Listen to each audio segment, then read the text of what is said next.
on today's episode, we're going to be talking with author, podcaster, and life coach Michael Sandler. And side note, Michael is somebody who actually inspired me in my podcasting journey many years ago when I didn't even know what podcasting was. He has an incredible show called Inspire Nation, is doing really heart-centered work and touching thousands and thousands of people around the world. It is a deep honor to connect with you today, Michael. Welcome to the Soul Collective podcast. Well, thank you, Emily. I feel like I'm giving you a big, giant, COVID-safe hug, my sister. It is so great to be on the show. And I'm just open-hearted, and wherever you want to go today, based on us talking for 30 seconds beforehand. And I said, wait, go anywhere you want, and let's have fun and play today. Awesome. I love it. I love it because I feel like I have 1 million questions for you. And one of the, starting places I think is your story. You talk about reinvention and, near-death experiences and really being able to persevere through adversity. And I feel like, at least since I've known you, it's been this eternal optimism. Has that always been the case for you? That's a great question. And I've tried to dive back into my childhood and know that I did take a licking and kept on ticking like Timex back then. But I think there was the eternal optimist prior to NDE number one, that was very near-death experience number one, that was still quite egoic driven. And that's not to say I've tried to slay the ego. To me, there's no such thing. We integrate and we become whole and healed. But there was a lot more of driving, striving, and maybe the parental gloom and doom of the tribe of, oh no. And I can remember laying on the ground after NDE number one and going, life is good. Life is good. Doctor's like, yeah, if I don't get you into surgery right now, you're going to lose your leg or your life. Life is good. And that was a shift. I still work on languaging on occasion. There's still some old myelinated superhighways of neurons that get to be cleared away. But even if I bounce down and hit the deck, I can only see. We'll be talking, I'm sure, about our book, Automatic Writing Experience, in a little bit. Last week, I got my first copy in hand, and I'm so proud of this, and I can't wait to talk about it. And then I got a call basically from the publisher. Well, first an email, later a call, saying, I'm sorry to say, but your book's been delayed by several weeks. Are you okay with this? And my response is, life is good. Woohoo! Something magical is going to come out of this. Because I can't help but see the world as a series of synchronicities, as a series of setups, as a series of everything gone right, if we can choose to say it that way. So I just, like the next person might go, oh no. And then I catch myself and realize, wait, there is nowhere that spirit isn't. There is nowhere that God is not. Everything is God, spirit, universe, Akashic field, love, energy, the quantum field, whatever you want to call it, which means it's all conspiring for our highest good. And so I hope that on my better days, I am living and embodying that. And when I go down, I remember that so quickly. Wow. I think it would be amazing to get to that point where it's instantaneous. I mean, I can't imagine, maybe if you could take listeners back to that first experience in 2004, I think it was, and what was kind of going through your mind in that instance. Wayne Dyer was going through my mind. Well, so I had been, 2004, actually, I did a 5,000-mile, 40-day solo, unsupported, blah, blah, blah, a big bike ride across the country to help students and adults with attention deficit disorder. It was a dream that came to me. I sold all my racing gear, and I'd been an Olympic training center, trained athlete. I'd raced in Europe. But I sold all my gear and did this event to help people with learning disabilities, and it was phenomenal. And then I got sponsored by Rollerblade because I'd been a speed skater as well as a cyclist. And I got sponsored by Rollerblade for 2006 to do a 4,000-mile, 40-day world record skate from LA to New York City. And I can remember going out for a training session in Boulder, Colorado. And I went for a long Sunday morning training session. My feet were really sore. I've been struggling with plantar fasciitis. And I was listening to an audiobook by Dr. Wayne Dyer called Inspiration. And in it, he's sharing a story of how everything in life happens for a reason. Those words are kind of resonating through my head. I get to the Boulder Creek at the end of my skate. It's just a few miles from home, but I take off my skates, put my feet in the creek, and I like to joke and say probably steam was coming up off of them. And there I prayed and meditated for safety and guidance. How am I going to be able to do this journey with my feet? It's a lot of logistics still to figure out. Sat, went quiet, meditated, got out of the creek, still thinking about what Dr. Wayne Dyer had said, laced up my skates and said, go slow, Michael. It's a Sunday. Tourists are starting to wake up. They'll start to be out on the bike path. And so I went slowly and I rounded the first bend, slight downhill, parking lot off to my right. And unbeknownst to me, a father, a tourist visiting Boulder, didn't realize it was a bike path and stepped out onto the bike path while teaching his baby how to walk. And he steps out right in front of me teaching the baby. And I like to joke, Emily, that, choice between hit the baby and hit the deck, who's going to choose hit the baby? I can't say it was actually a choice. I was plugged into an electrical outlet, and I jumped up and backward while moving forward as fast as I could. It would have made an Olympic high jumper proud. No. And I'm in the air and I'm thinking to myself, I wonder if I'm still going to be able to do my,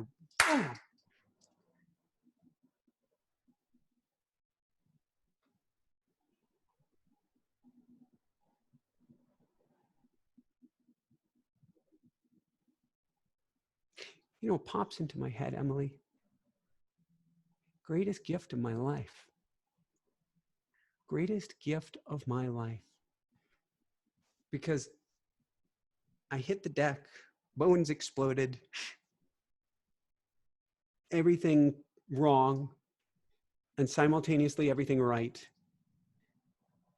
I went from the me that's going to go slay the dragons, skate across the country, blah, blah, blah, to there was no tunnel, there were no pyrotechnics. There was just an instant 100% shift in awareness. So life was certainly good. I had this beaming ear-to-ear grin, and yet I was dying on the path. Baby was okay, dad was okay, sun was shining, fingers, toes moved a little bit. But there was such a sense of, going back to Dr. Wayne Dyer, everything in life happens for a reason. I've just prayed for safety and guidance. Here I am, completely broken. In fact, Michael, you probably want to take your left leg and flop it over the right, because there's bone sticking into your femoral artery. And if you don't, it's going to sever it and you're going to die right here, right now. But I had such a sense of peace and joy and bliss and oneness and understanding. And when the first, I think it was fire crew before the EMTs got there, I had this big, goofy, toothy, ear-to-ear grin. And so, of course, Emily, their first question is, did you hit your head? And I'm like, no, I'm fine. But I was so incredibly happy. They got me into the hospital, and I take out my phone as best as I could to take a selfie. I had to ask the doctor to do it. I think he probably took it out, and they're cutting the clothes off of me. And he goes, Michael, he goes, I've got to get you into surgery, or you're going to lose your leg at the minimum or lose your life. And I'm coaching him. I'm like, don't worry, doc. Everything in life happens for a reason. It's going to go back together better than you ever expected it would. And I was literally coaching him.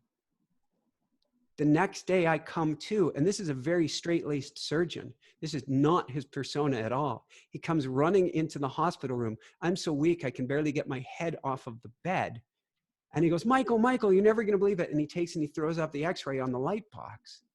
And he's tapping on it proudly. And he goes, it went back together better than I ever expected it would.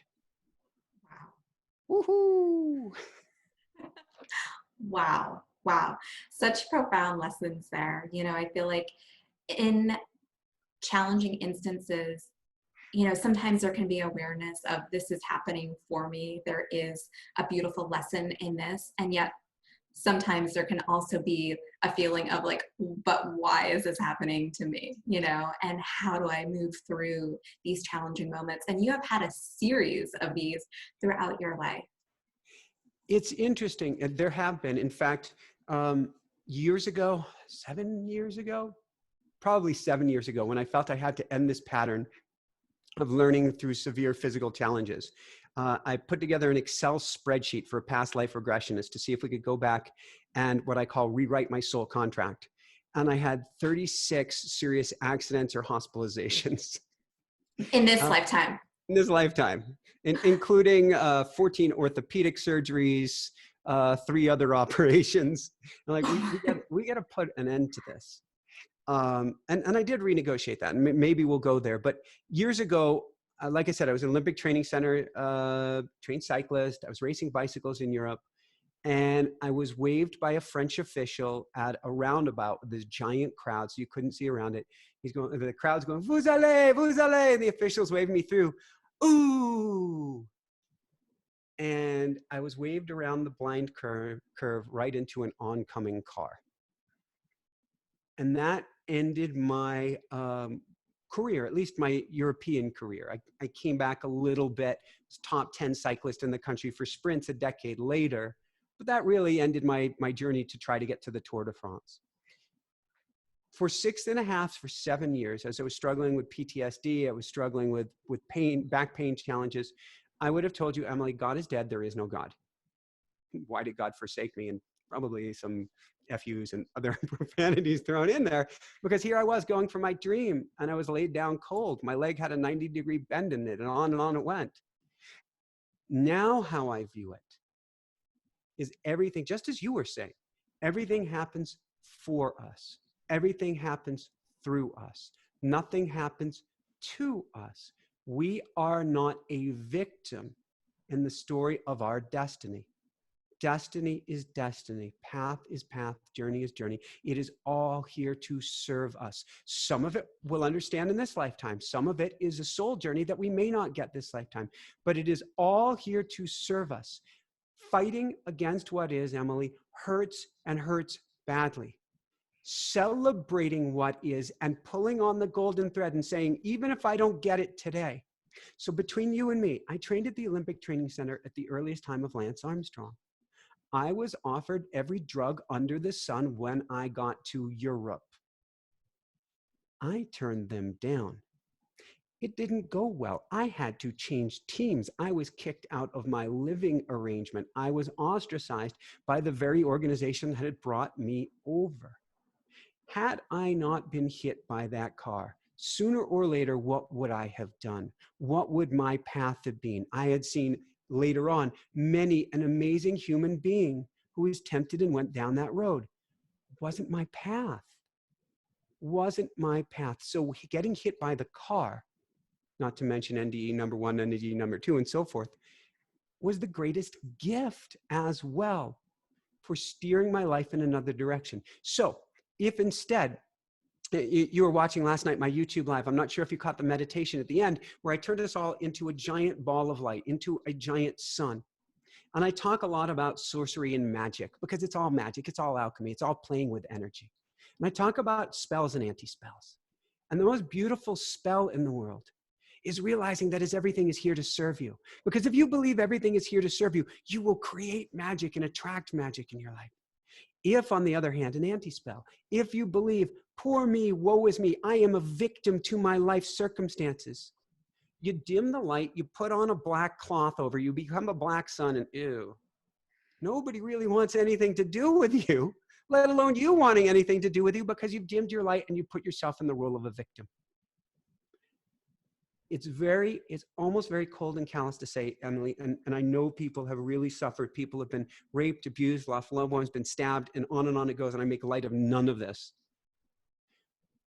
But when we put ourselves in victimhood, and I say that very consciously, when we choose to be a victim, because you are victimized once by a perpetrator, totally get it, but then you continue to victimize yourself. You dim your light and you help nobody. If instead you make the conscious choice to rise above it, oh my God, will you rock it? And that's what I've learned from these experiences, is that choice brings us to where you are 3 years ago, 2017, going, I'm going to start a show. I'm going to share my light with the world, and you're rocking it now. Thank you. You know, I feel like your life is divinely orchestrated, as all of our lives are, but it's like you've learned about these in such tangible ways and are able to bring in these lessons together in a way that it's like it makes so much sense. And you are really going after these big, big dreams and bringing them into reality. And that's why, you know, I loved your video on manifestation, because when you speak, it is so clear, you know, the process and how we are energy and attracting things. But for you personally, what have been some of the, because you have a lot of doing energy, you know, and so Yes, this is true. what have been sort of the key ingredients for you in, you know, changing your energy and being able to really go after these big, amazing dreams? Wow. Key things. I'll go back to my days of squirrel on crackedness. So I was diagnosed with ADHD twice as a child, once as an adult. I wrote a book called College Confidence with ADD, and I was a bouncing off the world squirrel on crack. I remember when Jessica, my wife, came into my life, and she wasn't thrilled with me being a squirrel on crack, saying, you can change yourself. And I had my ADD, my College Confidence with ADD book, and I'm going, read the book. This is who I am. And she's like, that's total, I hope I can say this here, this is total bullshit.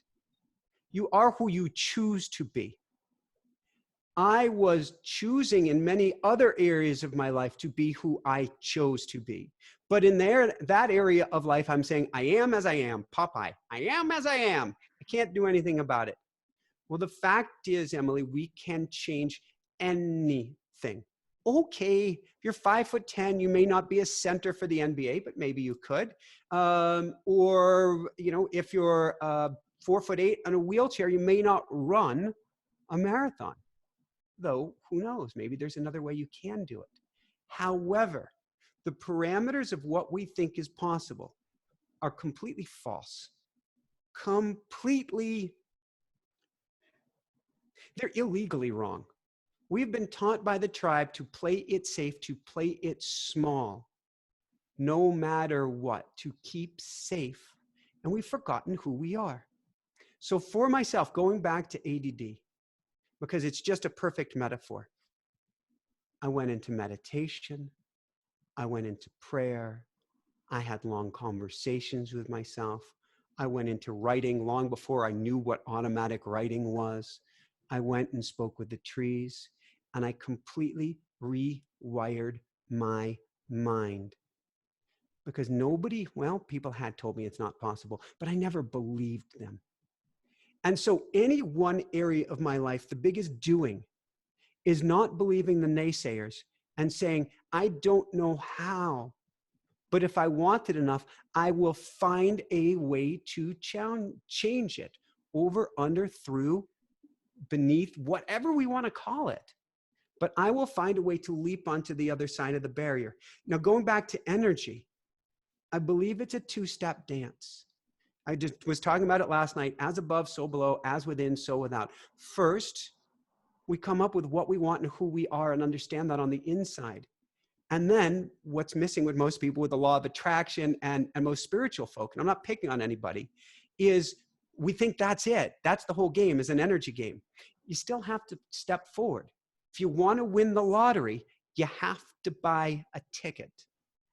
And so I am living a life of that balance of yin and yang, of, yes, doing the work on the inside, and then I'm a doer of doers. That's just my way. Everybody has their unique way. But I'm like, I want to grab the book, and sink my teeth into it and go, let me at them, and let's see what we can do. I want to ride this. I want everybody to ride the car of life till the wheels fall off. Ride it that far, ride it that hard, ride it for all it's worth, because either way, you're going to be in a pine box at the end, so to speak. Might as well be and do. Last thing I'll say on it, Amit Goswami. I love him so dearly from What the Bleep Do We Know? And his favorite song, and he sung it multiple times on our show, is Doobie Doobie Doo. Balancing back and forth and doing that game. Wow. I feel so inspired listening to you. And, you know, it's that motivation, that inspiration, that driving energy force. And for anybody that is listening that maybe hasn't up until now had that sort of like go-getter drive, what would you recommend to like really cultivate, you know, translating the vision of like, I want to start a podcast, I want to write a book, like how to bring that into actual action? I'm so glad you asked that, Emily. 4 letters, Play. Play. Go back to childhood if you need to. Actually, it's an awesome place to go to. Find what lit you up. Get lit. Get your light shining incredibly bright on anything. You like to bake brownies? Bake brownies. You like to dress up a doll? Dress a doll. You like to go do, this is so not PC, but a Cowboys and Indians. Can we save everybody, please? But do whatever it takes. And I love everybody, so this may sound totally wrong, but you do what lights you up unapologetically. And once you remember what it is to be lit, now we carry that forward and we say, do I want to be a podcaster? How would that make me feel? Good. Okay, I'll go that direction. I want to be a, I don't know. I want to work on roads and build roads. And one of the most amazing women in my life, she built roads. Her nickname was Mighty Mouse. She ran the road crew. She was so freaking awesome at it. You do that, but you find what lights you up. Now, a lot of us have been traumatized in life. We've been wounded, we've been hurt, or worse. Oftentimes, in order to get at the PLA and Y, we need to clear the wounds. And so that may mean doing Dr. Bradley Nelson's emotion code, doing EFT tapping, doing past life regression therapy, doing shamanic journeying or shamanic soul retrieval work, doing a program that I have, maybe a program that you have as well. We get to do that work. Certainly, I'm very biased, getting into automatic writing, which I'm sure I'll talk about later, to help you heal. But when you want to make that shift, you throw the kitchen sink at it. You say, I don't have the energy. Okay, I'll acknowledge that. I feel kind of depressed and down. I'll acknowledge that. But I am going to baby step my way forward. What's one step I can take today? And then tomorrow, get up, dust yourself off. What's one step I can take today until you've cleared away some wounds, you've found what you've loved, and now that you're on fire, you can hear the difference in my voice. Now we go and say, all right, what can I do now? Where can I build? Where can I go? How can I start this? Because now you're living again. Your energy is up, your light is up, and now you're unstoppable. Yes. Now, tell us, how can automatic writing, you have a book that is coming out soon, which I had the pleasure of reading. It is fabulous. Talk to us about automatic writing. How, you know, I want to get into the various facets of it, but how can it specifically help with the healing process? So automatic writing is a process in most basic terms, and it's been used for thousands of years. This is just our own version, our me, source, spirit's version of tapping into this energy, into this field of communicating with the other side. Automatic writing was used to create or to download A Course in Miracles. Automatic writing has been used in the Bible since Hermeticism, and before. People have gone quiet, gone into a meditative state, and put the pen down on paper, and spirit has written through them. And so this is teaching you how to communicate with spirit and get answers. So in going to your first question, we can write, to compare it versus journaling. Journaling is, I'm suffering, I'm struggling, I'm hurting. And that's usually beneficial to get that down. We need to get that up and out. Automatic writing would be angels, guides, loved one, inner wisdom, whomever or whatever you label it, doesn't matter. You can call it love. That's a great word. Dear love, how do I heal from these wounds? and you have pen to paper, and there's a process to get you in there. And love will write back, dear one, the first step to help you heal is maybe kindness, maybe compassion. Here's where I want you to begin. Here's what you get to look at. And dear one, you look at your life and you think that you're a victim, but let me show you what's beautiful. Let me show you how amazing you are, and helping build you up at the same time. It's like having an angel as a coach, helping you to rewire the subconscious and wounds. In fact, there's a book called the same name, Automatic Writing, not awe. I call it awe because you dive into this state of, oh my God, that's awe, that's our process. But in 1920, there was a book on automatic writing by a psychiatrist, a doctor, who said that back in the 1850s, the time of Carl Jung, it was the most powerful tool in the world for rewiring the subconscious, but people forgot it. So when you dive into awe and you start speaking, you're speaking to your subconscious and helping it to heal. Yes, I love that. And I love how you make the distinction between really inviting a third party into the arrangement, whether it's source, spirit, angels, intuition, whatever you connect with, because I feel like, you know, when I have done that, it's amazing what comes out. It's like, oh yeah, that is so clear. So helpful. And yet, you know, there are times when we go to write, whether we want to write a book or we want to just, you know, get stuff out on paper or on the computer, and there's writer's block. What do you recommend in those instances? So in automatic writing, if you're experiencing writer's block, there's some basic prayers in it. And I would just have you either rewrite the prayer, rewrite the prayer, rewrite the prayer, or I would say, write stupid.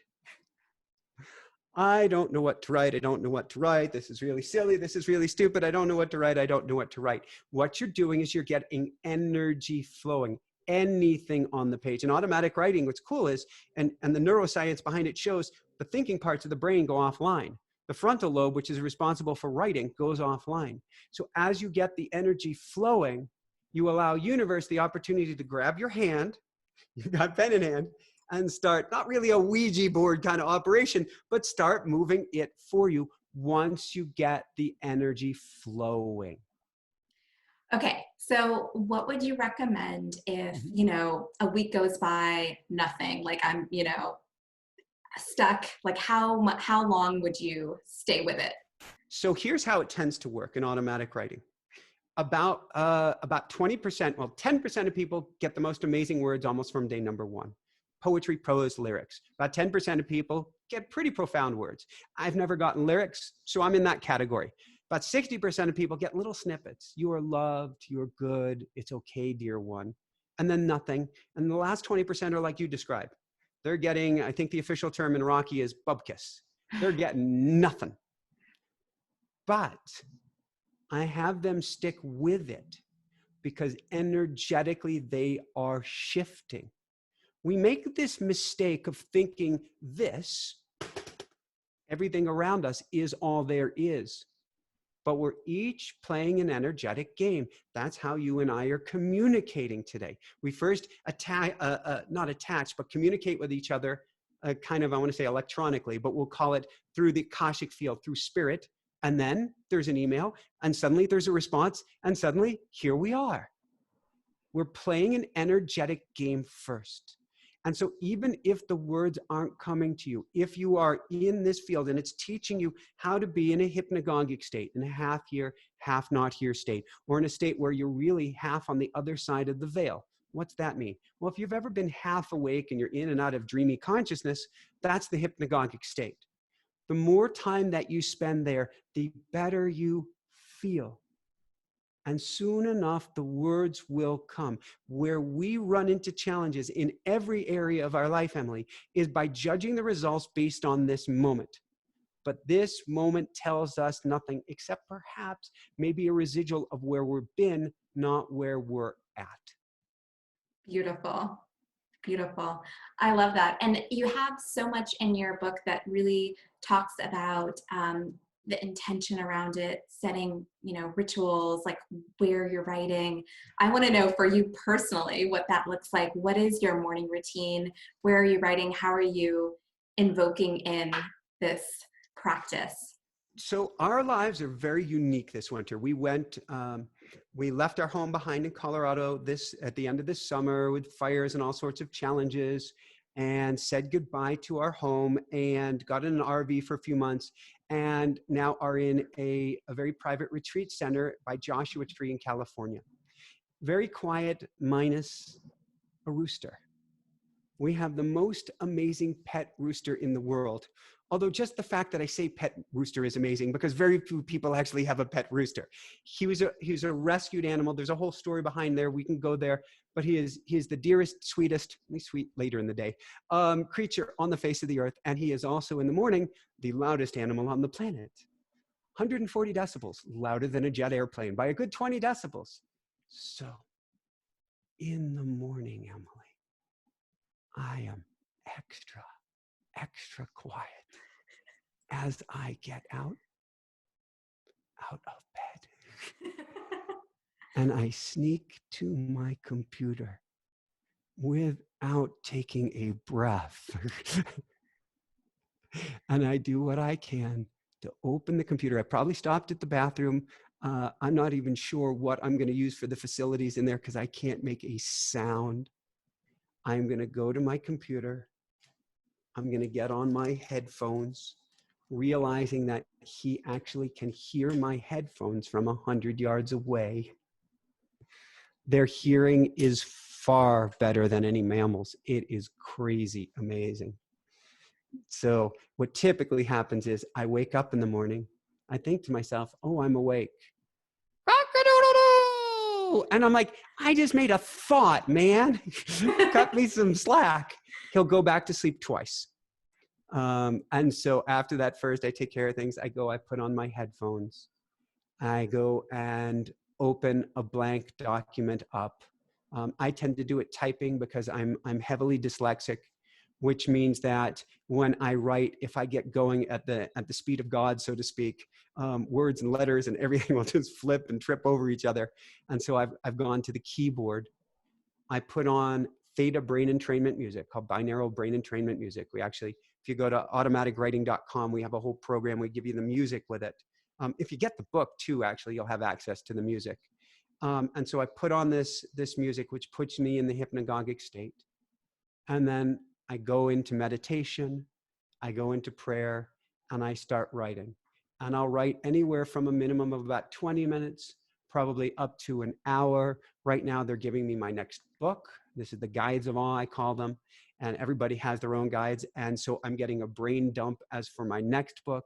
I'm working on a white paper that's going to be presented to the UN on a completely different way of structuring the world, all of the power structures, and working with a two-time Nobel Peace Prize nominee on that right now. And so the guides have a lot to share about that. I ask, what's my daily download? Because we have on YouTube, we have our daily download on there for people. And I get that, basically my theme for the day. And what's the intention? And so I go through this whole process here. Plus, the guides have heard it enough times that they know what I want in life. But let's say I'm going, April, I really want to live in someplace after this winter, someplace greener, someplace water, someplace mountains. And in this hypnagogic state, it's really easy to create. And I'll get that down as well. Although the guides at this point, they're like, I know, Michael, we've got it. We've got you covered. And that's why, like you heard yesterday, I've got Hollywood producer coming out. I've got a director for one of the most famous musicians on the planet or singers on the planet coming out. All of that's coming from my automatic writing. I'm getting in that energetic state and playing in that state. And then universe checks off the boxes and says, all right, we've got you. Let's see what we can do. And so I will do that each morning. Then from there, it's on to my regular day. Actually, from there, the minute I'm done, I let out Ruru, the rooster. He comes running for his little stuffed animal hen, long story. And then I pick him up, scoop him up, got my jacket on, and we go out for a 30-minute to an hour walk, headlamp on, still in the dark, in the sacred moment, allowing Jessica to sleep for another hour before I bring him back, and it's time for him to sing, I'm alive! I'm alive! So And on we go for the day. what time do you wake up in the morning? Typically 4:30. And I don't say that everybody has to do that, far from it. But to me, that's the holy hour. And I wake up without an alarm. I wake up excited to do this. In fact, the earlier that spirit wants to get me up, the better. Because the more time that I can stay in that state of awe, and it's called that for a reason, you feel really good. The more attached, the more connected, the more I understand, the more energy I have, the more. And so I just want to bathe in that state until I'm good and done. And it's time to get on with the day. And then I love going for sacred walks in those early morning hours with everything so still. Ruru in my arms. That's how I walk my rooster. And we'll go out for miles. I have a little headlamp on with a little red, almost like an infrared light, so that I see where I'm going to step and I don't trip. But I can still see the stars. And that to me is living in ceremony. It is making my morning a ceremony or a ritual and very sacred, and grounds me. Jessica has her own process, grounds her for the day ahead. And then no matter what comes our way, we may be knocked off balance, maybe significantly, but because we're rooted in our morning practice, we bring it back and we bring it back. Love that. Thank you so much for sharing. What are some other techniques or questions that we can ask that are helpful when we're doing this process? Pretty much nothing is off limits, Emily, with the exception of yes and no questions don't always get the best answer from the universe, because the universe wants to guide us and teach us and have us ask ourselves things. It wants us to learn the concept of discernment. Where do I get to go in life? It's going to help you answer that. Am I on track? You are certainly going to get direction on that one. Why the heck did this happen? Why did a loved one get sick or transition? Why did I just lose my business? Heck, when we first got into automatic writing, we were on the verge of losing our business. We had lost all our money. We were on Maui. You want to talk about bankrupt on Maui? We had to go back and live in Jessica's childhood bedroom, an 8x10 room, 2 twin mattresses on the floor where she grew up in New Jersey, a beautiful place, but not exactly Maui. And so I'm going into my automatic writing. What happened? And what happened? What happened was the most beautiful reset.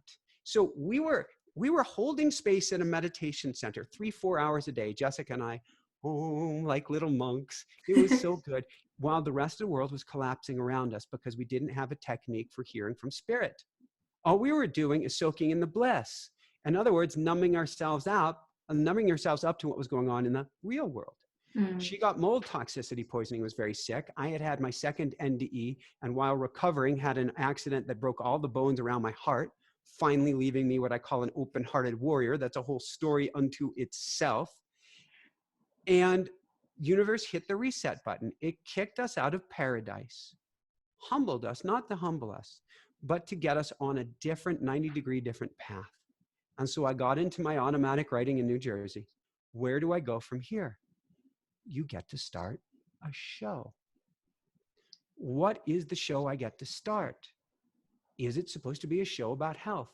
Not that. That's not quite it. Is it supposed to be a show about ADD? No. Is it supposed to be a show about running? No. Dear one, what lights you up the most? Well, any of those directions, I feel like they would lead to where I want to go, which is to help people to shine bright. Then that's the show, dear one. What do we call this show? Is it called, Shining Bright? Is it called something to do with this, something to do with that? What's the name that Jessica gave you? Well, it's Inspire Nation, but that's the name to go with, dear one. Oh, how do I start this show? Make it a daily show. Use your endurance. You're an athlete. What does it look like? And on it went, spilling out the contents of exactly what we got to do. I put my coaching business on hold to start the show.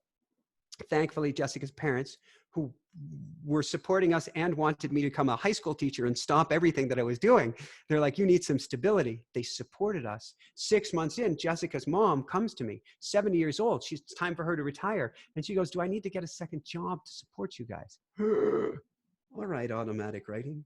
It seems that my business plan of start a podcast and the money will follow did not work. Where do I go from here? Get your coaching business going again. Yeah, but I need to focus on this. I don't know how I'm going to be able to do both things at the same time. We'll take care of you. We've got your back. And all of a sudden, it took off. 2 years later, we're living on a semi-tropical island on the outer banks of North Carolina. Then we're on to a dream home in Colorado, and on it's gone and progressed. As I continuously check in with this inner GPS, where do I go? What's the direction? Am I on track? What's the next step? And on top of that, between you and me, it's a miracle that Jessica would even speak with me when she met me, because she saw I was a walking, talking ball of wounds. I had done a ton of work. That's why she would speak with me, but there was much more to go. And automatic writing has helped me with, I've stolen a term of Ram Dass's, snuggle up with my wounds, explore my wounds, examine my wounds, and then through automatic writing, heal my wounds so that I'm no longer shooting myself in the foot.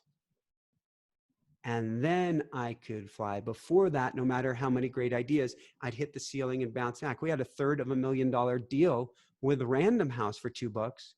It all went boom, as it was supposed to, because I hadn't done the healing work yet. Got that out of awe.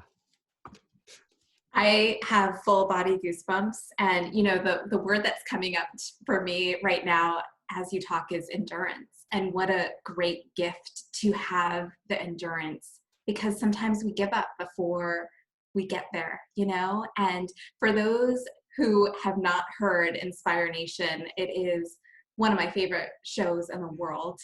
It is one of the top rated podcasts in the world, and truly life-changing show that you bring on such amazing guests, and you're one of the best interviewers, you know? So, I'm having fun with you, though. Let's throw some kudos your way, Emily. Everybody, if you haven't done so yet, subscribe, like, share, send your friends, send your family, scoop them up in a net, plant them in a seat, make them listen to Emily. They need to hear you because you got it going on. It's your energy, and you've got that in spades, Emily. Thank you, Michael. Thank you so much. Yeah, and you know, it is so inspiring, because I know in the beginning, you know, there's not proof of concept. And I think sometimes we're living in a world where there's this desire for instant gratification, or I'm scared to get started because I'm not going to look like this person when I do it. It's going to suck in the beginning, you know, and you have to have the belief and the sort of the faith, trust, and surrender to be able to go on that journey. And you have that in spades. Well, I like that, faith, trust, and surrender. So I know this is going to work out. I feel called to do this. Don't let the egoic mind get in the way. And then you just jump off the cliff and go, all right, I may suck. It doesn't matter. I'm going for it anyway. What is the greatest lesson that you learned through your show? Oh, wow. Brilliant question. Greatest lesson I've learned: let go of perfection. That's what I hear. It was at the beginning a 7-day-a-week show plus a daily meditation. And what I learned very quickly is if everything has to be perfect, nothing will exist. Nothing will get done. Better done than perfect. And so what I've learned through this journey with our podcast is no matter what, put one foot forward, put the next foot forward. You tripped and fall, dust yourself off, put the next foot forward. Something completely blew up, it will. You got a podcast, you put the next foot forward. Something else took place, you put the next foot forward.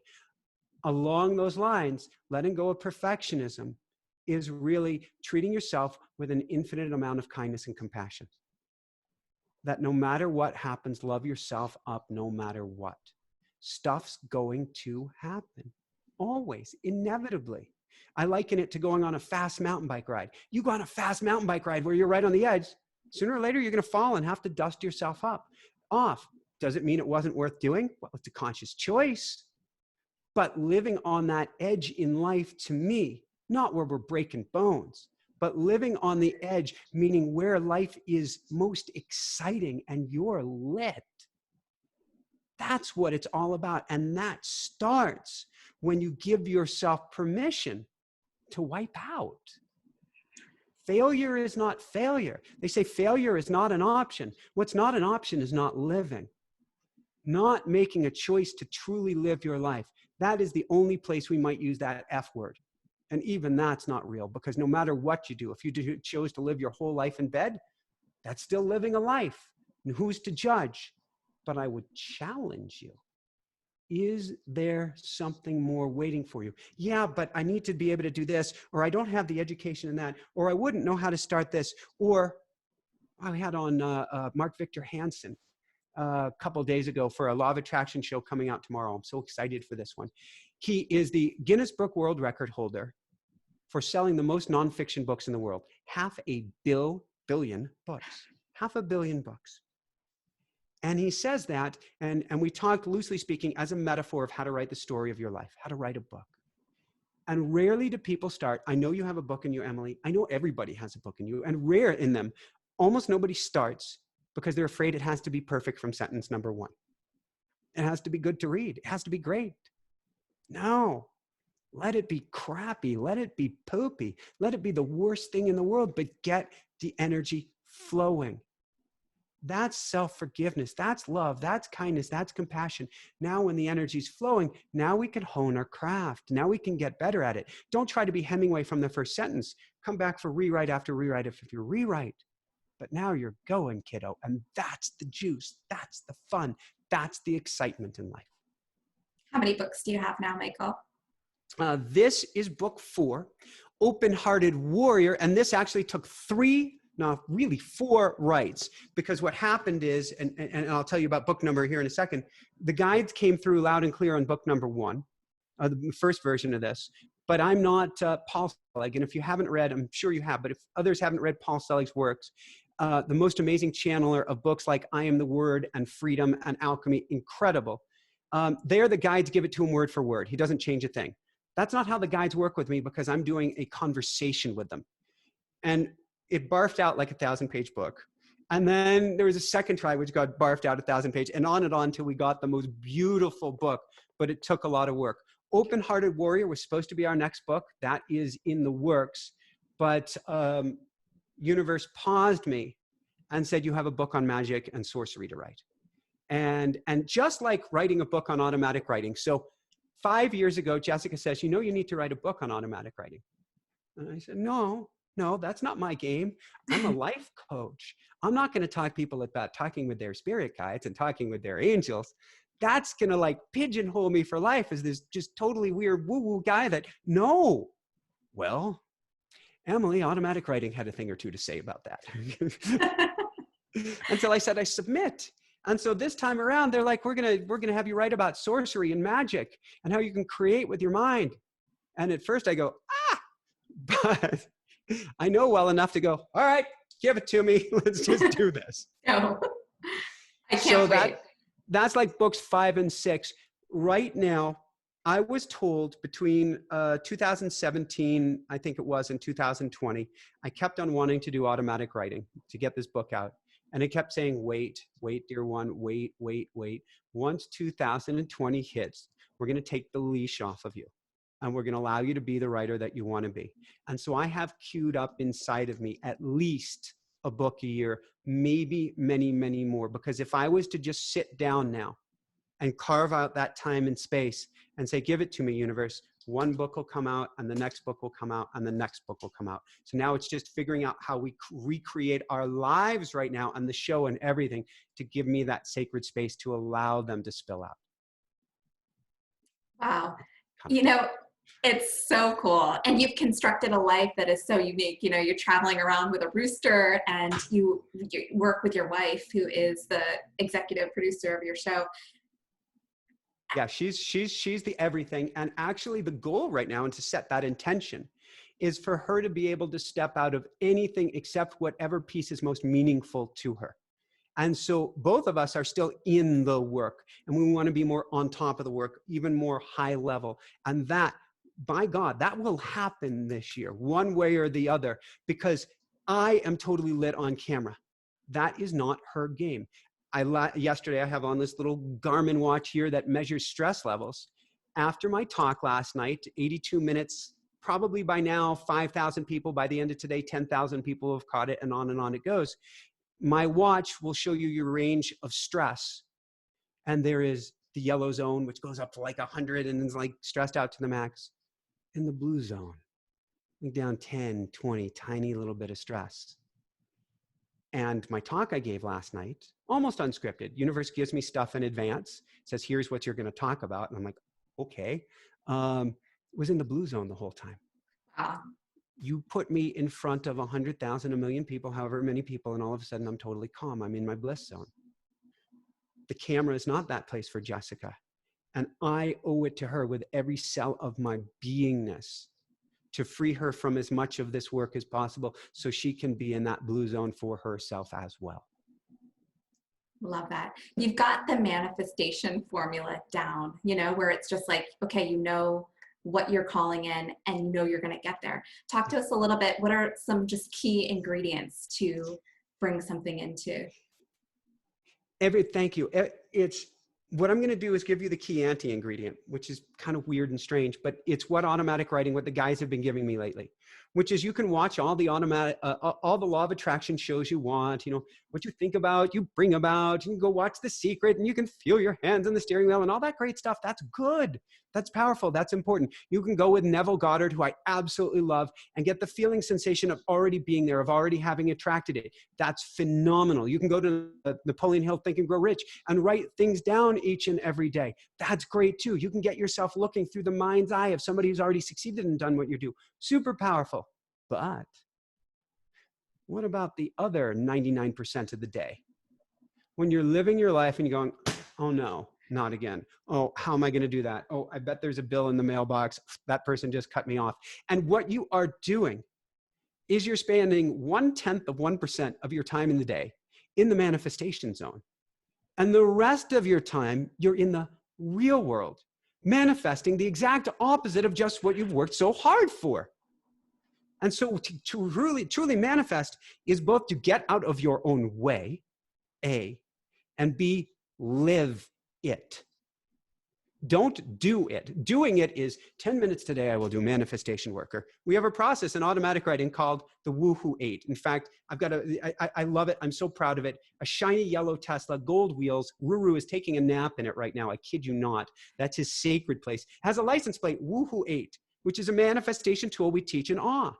However, you go do your Woohoo 8. That's the energy behind it. But then the rest of the day is crap.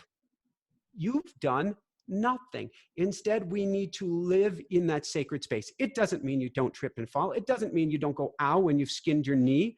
Or I opened up a can of beans earlier this week and sliced a finger down to the bone. You go ow.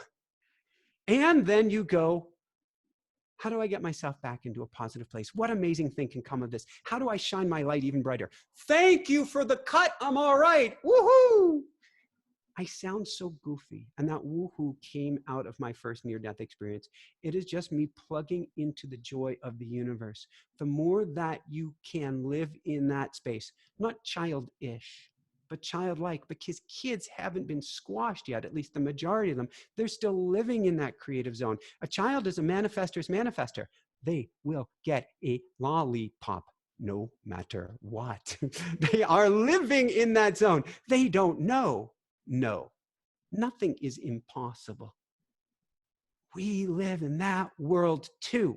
So you want to manifest, you want to attract. It's not hard, but we get to play, not work, not do, but play in this space more in the day. Learn how to play in it as much as you can. And you become this bright and shiny ball of light, and you start attracting things in ways that you don't even understand, but you see it happening. And it's a self-affirming process. The more you see it happening, the happier you get about the process. The happier you get about the process, the more that you see it happening. We have a self-affirming process to the negative. Well, it didn't happen for me today. Well, guess what? If you say it didn't happen for me today, chances are it's not going to happen for you tomorrow as well. Learn this one word, yet. Two of my favorites are yet and historically speaking. Historically speaking, I wasn't the most organized, but I'm getting better at it. Historically speaking, I wasn't the most coordinated and would trip over my feet, but I'm getting better at it. The $1 million hasn't come in, if it hasn't for you, yet, but it's on the way. Play with the language, play with the word. As they say, in the beginning, was the word. The word is a vibration, is a frequency, is an energy, is a melody, is a harmony, is an attractor magnet. So what are the words you're using to describe your day? What are the words and the energy you are using to describe everything in your life? When you do that and get into alignment, I'm not talking intimidated. Don't be intimidated. Play. Woohoo, have fun with it. Then things start to pop, and you don't have to go law of attraction 101. What I need to do, step A. No, you're living it. Yes. Yes. Woohoo. Why? Woohoo! Why is it so important right now for us to get in contact with our souls? So let's go really woo-woo here, Emily. And so I'm so glad you asked this. I believe you couldn't convince me otherwise. There's no way to convince me otherwise that we're on a soul journey, that this isn't our only lifetime, that there's life after life, that there was life before life, whatever we want to label it or call it. With that said, we all came here with a soul contract, something that we came to do, to learn, to grow, to experience, to expand. Consciousness is continuously expanding. And we all chose to be here at this time. Now, we can say that in the history of humanity, there's been many interesting times, but there is such a convergence, such a confluence of energies right now. I mean, just look, cell phone didn't exist 20 years ago. Everybody's got it. Everybody's got Google. Everybody's got access to unlimited information and misinformation at the same time. Everything is shifting and moving so fast that nothing like this has ever happened in the written history. We don't know if there was an Atlantis and this and that, but in the written history of humanity, we've never seen anything like it. But we chose to be here now. And we're all riding wild stallions. It feels completely out of control. Why? Well, by design, we are at what Dr. Ervin Laszlo, he calls it a bifurcation of humanity. Humanity, bifurcated tongue is a snake. It's got the two parts of the tongue. Bifurcation of humanity is we can go off the edge of the cliff right now, or we can expand consciousness and rise to a new level. It's our choice. What a special time to come here, to remember who we are, to remember that we're alchemists, that we can play with energy, that we're sorcerers, that we're magicians. What a special time to remember kindness and compassion, and that we truly are all one, and see what we can do with it and see how we can rock this world. And so getting in touch with spirit to me is so important now, because we are at a total and complete crossroads, and you were brought here to experience the crossroads so that you can have collective amnesia. I don't know who I am. I'm separate. I'm alone. And then remember who you are and do something really special with it. Last note on this. I was discussing this last night as well. If you're sitting in a race car and it's not going anywhere, and you see an accident up ahead on the racetrack, you go, oh, wow, that sucks. That's really bad. I wish them well. I hope they're okay. Not a big deal. If you're moving 200 miles an hour and following that car and they hit the wall and you focus on what's negative, the wall, you're going to drive right into it too. When we're moving fast, it is more important than ever to focus on our thoughts, to communicate with spirit, to get in touch with our soul, our higher self. And right now, we are moving probably more than 200 miles an hour. We are probably moving close to the speed of light. Every decision matters right now, which means that we can all create with our mind as above, so below. And we can all literally change the face of this planet and change not just humanity, but this is a game for every being here. And everything is a being. A tree is a being, a rabbit is being. We are all beingnesses, and we can raise consciousness for all based on our choices now, which means no pressure if you're listening to this. Now is the time to tap in. Tears of gratitude. You are amazing, Michael. Thank you. Thank you. Where can people go to get automatic writing, and also tune in to any experience that you have coming up? So a few key places. First off, if you want to get the book, the automatic writing experience, you can go ask for it at your favorite bookseller. You can certainly go on Amazon and get a copy of it. I really love this thing. I like it's almost illegal how much I just want to pet this and kind of fondle and hold my book, because it has such a special energy. It's not really mine, but it has such a special energy to it. And on top of that, if you want a video-based program where you can start learning automatic writing today, and I have a live class once every few weeks, you can go to automaticwriting.com and you can sign up for the automatic writing experience. That's our program. And you'll be invited to join our next class as well. So that's automaticwriting.com. And to find our shows, you can either go to inspirenationshow.com, or if you're a YouTubian, you can go to youtube.com/InspireNationShow. I'm really grooving on YouTube right now. We're putting daily downloads there of what the Guides of Awe have to share. I am teaching every Sunday night, and I am just plugging in. You caught that last night. An hour before the talk, Emily, I had no idea what I was going to talk about. And here's something fascinating for you to give you an idea.